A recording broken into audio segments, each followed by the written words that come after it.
पुराने जमाने की बात है। एक प्रसिद्ध मौलवी थे। उनकी सूक्ष्म दृष्टि दूर दूर तक देखने में सक्षम थी, इसीलिए समाज में उनका बड़ा सम्मान था। एक बार उनके किसी चेले ने उन्हें खाने पर बुलाया। वे समय पर मेहरबान के घर पहुंच गए। ज्यों ही उन्होंने घर की दहलीज पर कदम रखा, वे अचानक चिल्लाने लगे, ए हट हट हट। अपने मौलवी मेहमान के इस बर्ताव से मेजबान हरकत में आ गया। वह घबराकर उसके पास आया। सहमते हुए उसने मौलवी से पूछा, जनाब आपको क्या तकलीफ है, आप क्यों चिल्ला रहे हो?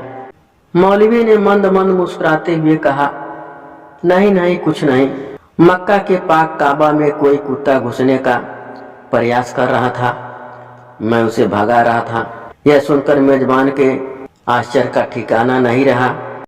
वह सोचने लगा कि मौलवी साहब कितनी रूहानी ताकत वाले हैं।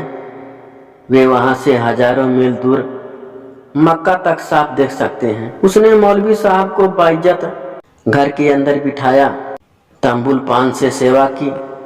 अंदर जाकर मेहरबान ने मौलवी की मक्का वाली बात अपनी बीबी को बताई। यह भी कहा कि वे साक्षात पीर हैं, उनकी सेवा में कोई कसर नहीं होनी चाहिए। तुम मन लगाकर उनके सेवा के लिए भोजन तैयार करो। वह मेहमान के चमत्कार से दंग था, पर उसकी बीबी को यह बात हजम नहीं हुई। उसने मौलवी का इम्तिहान लेने की ठान ली। खाने का समय हो गया।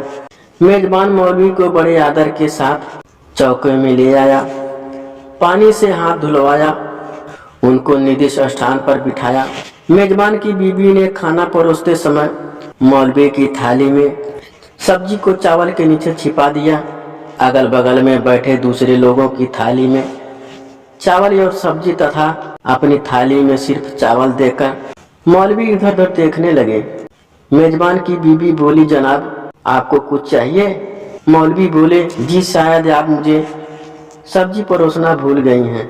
वह बोली, अरे आप तो कोसों दूर मक्का देख सकते हैं, ध्यान से देखिए सब्जी कहाँ है।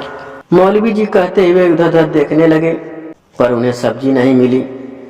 घर के सब लोग मौलवी की ओर देखने लगे। मेहमान की परेशानी को भांपते हुए मेजबान की बीबी ने मुस्कुराते हुए कहा, सब्जी आपकी थाली में ही है, चावलों के नीचे है। मौलवी खिसिया कर रह गए। इस तरह चतुराई से मेजबान की बीबी ने मौलवी की पोल खोल दी।